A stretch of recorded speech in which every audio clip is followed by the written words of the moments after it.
For those of you just joining, we did cut in over your programming because Jim Irsay has died at age 65. Just hours ago, the Indiana Senate voted no on a bill to redraw the state's congressional maps roughly 5 years early. A violent holiday weekend across the Indianapolis metro area. IMPD investigating at least 10 separate shootings. What is the likelihood that we can go to bed tonight and know who our next president of the United States will be? It's pretty cold out here, but we are staying warm with some Feuerzangenbowle. Hopefully I said that right. It's a little complex, but we're having fun with some of these German words and German drinks. I do want to get to a video that was sent in to us. So this is of a possible tornado in Carmel. Let's check it out. CBS 4's Alexa Ross was there watching all the action as they took those final laps, and she joins us live from the pagoda. At the top of the newscast, it was 109 to 110, OKC in the lead.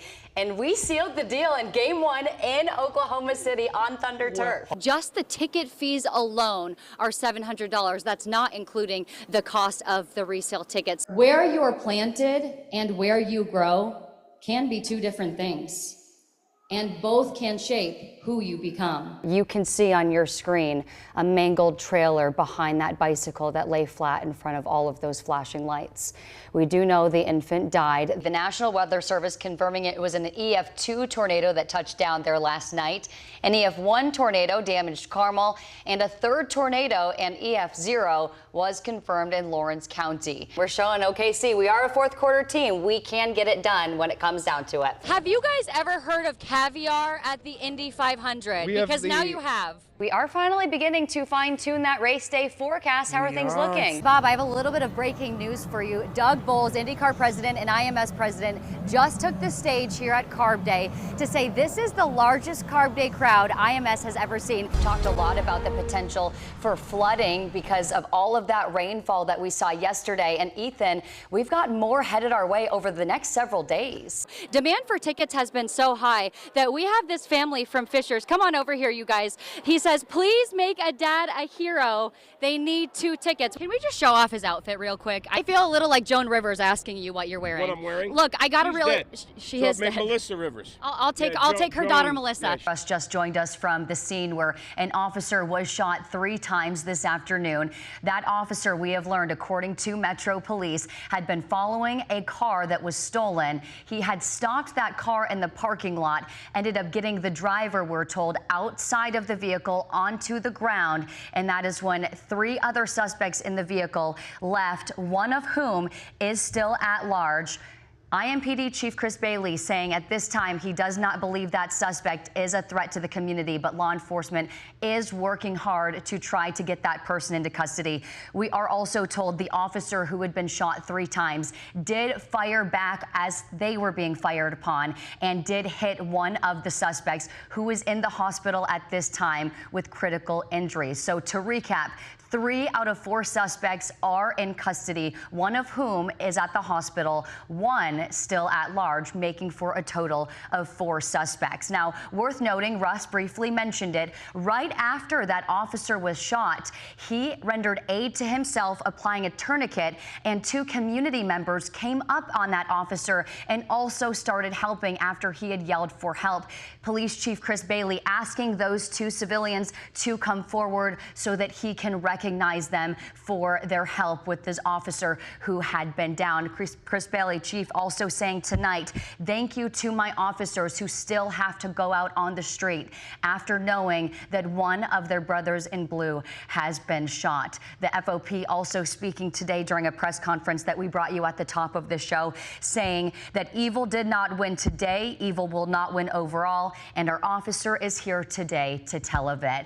You're looking at video that we took earlier this afternoon from the scene. This was on the near north side, and we have brought you complete coverage since the moment we learned that an officer had been shot and an officer-involved shooting ensued from there. We are going to continue to bring you more reaction to this developing story tonight at 11, and you can always find the latest details on CBS4ND.com. Now at 6, Vice President J.D. Vance in the Circle City talking redistricting with our state lawmakers. We're going to break down what happened behind closed doors and show you the protests that accompanied that meeting.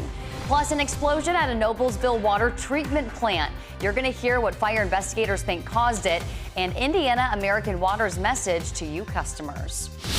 First, CBS 4 is your home of the Colts in the Blue Zone tonight. We are now just an hour away from the Colts' first preseason matchup against the Ravens. Good evening. Thanks for joining us. I'm Chelsea Helms. With kickoff at 7, the team is gearing up to go right now. CBS 4's Chris Widlick joins us live from Baltimore ahead of tonight's game. And Chris, all eyes on the QBs tonight. Less than an hour away, Chris. Thanks so much. You can watch that game, by the way, and our partners at Fox 59. Coverage starts right after our show wraps up at 6:30 with the Blue Zone, with kickoff right after coming up at 7. Fire crews in Noblesville give the all clear after an explosion forces people to shelter in place. It happened in a chemical feed system at the Indiana American Water Treatment Plant on Wayne Street this afternoon. No injuries were reported, but medics took one employee to the hospital as a precaution. Neighbors in the area were told to shelter in place for more than 2 hours. American Water tells CBS 4 water service is not disrupted. The company now investigating any potential impacts to the water disruption system. Vice President J.D. Vance landed in Indianapolis today to speak with state leaders about redrawing our congressional map. Those meetings were all held behind closed doors. As CBS 4 State House reporter Hannah Adamson shows you, multiple protests broke out outside. Worth noting, former Indiana Governor Mitch Daniels pushing back on these redistricting efforts. In an interview with Politico, he said he doesn't see the point because Indiana is already a Republican stronghold. Daniels says Trump's team bringing the issue up in this way makes it a, quote, partisan wrangle, though he also accused Democrats of using redistricting against the Republicans in the past. Daniels did say gerrymandering in either direction ultimately means, quote, you don't get the balanced competitive districts that many of us believe would make for a healthier political system. 2 people are in custody tonight in connection to a deadly drug overdose on the Near West Side. You are looking here at Zachary Daniels, who is accused of selling drugs to a man who overdosed in February. Further investigation uncovered the other person you see, Tiffany Cole, acted as an accomplice in the sale of those drugs. Both Daniels and Cole face charges for dealing a controlled substance, resulting in death. Tonight, we are hearing from the families of shooting victims after 3 separate shootings right here in the Circle City. 3 teens now under arrest. CBS 4's Jesse Wells heard from one victim's father and shares his message about the growing youth violence. An Anderson man sentenced to more than 5 years in federal prison for pretending to be a federal agent and having a bomb. A jury found this man, Joshua Stearman, guilty after he claimed to be with Homeland Security during a 2023 traffic stop. Officers also found 4 Molotov cocktails in the 42-year-old's car. Now to an update to a story we have been following, as tonight a key community center is temporarily closed. Allegations swirl about financial mismanagement there. We're talking about the Fay Bickard Glick Neighborhood Center at Crooked Creek. It was a popular center for neighbors, especially for childcare or employment help, but today that center shut down at a moment's notice. Records from 2023 show significant differences in income and spending, and the center's financial advisor quit back in May. The Glick Center sent us this statement saying it's launching an intensive audit after those leadership changes and credits the money issues to overstaffing and overextending their resources. The results of that internal investigation could lead to either a review by the State Board of Accounts or the Marion County Grand Jury. Counting the Westfield community after the break, a look at a special census underway right now and what is at stake if you don't take part. Have the courage and the responsibility to own your greatness. We all have something good within ourselves. Sometimes you just got to step out and test that limit that you've set in your own mind.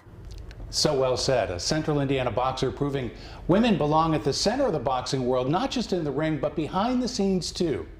This is one of many stories we'll share during Hispanic Heritage Month. Meet Susana Rodriguez Griffin, who for the last 2 decades has used her culture as a driving force for her to break barriers for future female fighters. The beautiful thing about boxing is we don't have to understand the same words. We just have to understand those hands and the movement of the head and the feet. 1, 2, 1, 2, 3, yep. When it's time to put her boxing gloves on, Susana Rodriguez Griffin goes into the ring with the intent to represent. I am the first Latina female boxer here in the state of Indiana. Matamoros is where my grandfather came from, and that's where I have a lot of history and roots from.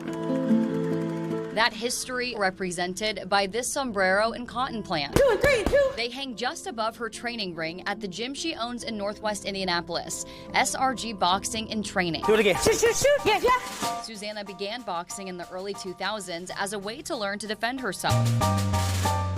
My dad said, remember, we come from the other side of the railroad tracks.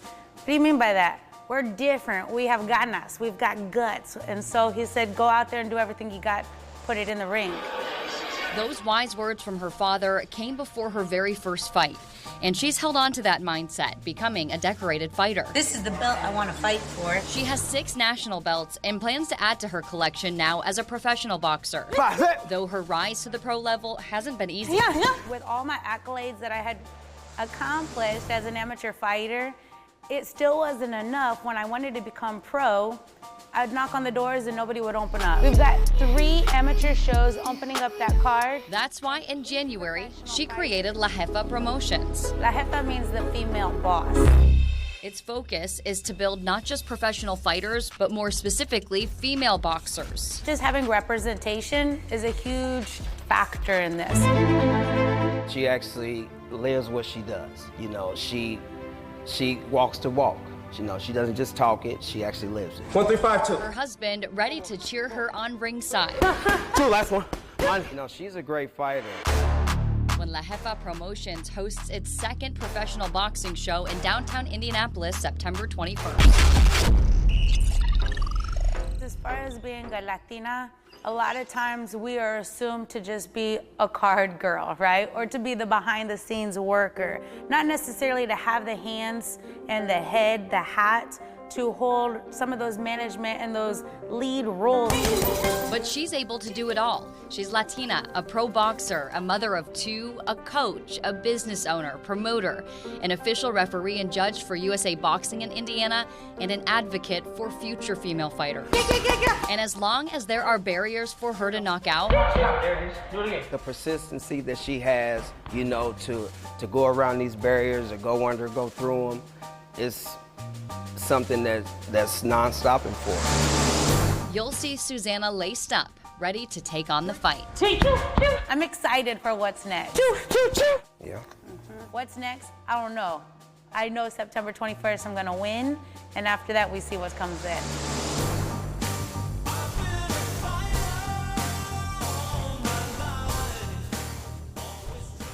Susanna's next professional fight with her promotion company, La Jefa Promotions, will take place this Saturday, September 21st at the Tyndall Armory in downtown Indianapolis. If you'd like to support her from outside of the ring, you can head to cbs4indy.com for ticket info. In fact, Bob, we had a couple of our co-workers who watched that first fight just a couple of months ago. Her first professional fight with the company was in May. They said it was outstanding, something they had never seen before. Well, like you said, breaking down barriers inside the ring as a boxer, but also outside as a promoter as well. That's right, and she's really focused on those female fighters, making sure that there's representation in the ring, like I mentioned, not just from her culture and her heritage, but when it comes to her gender as well.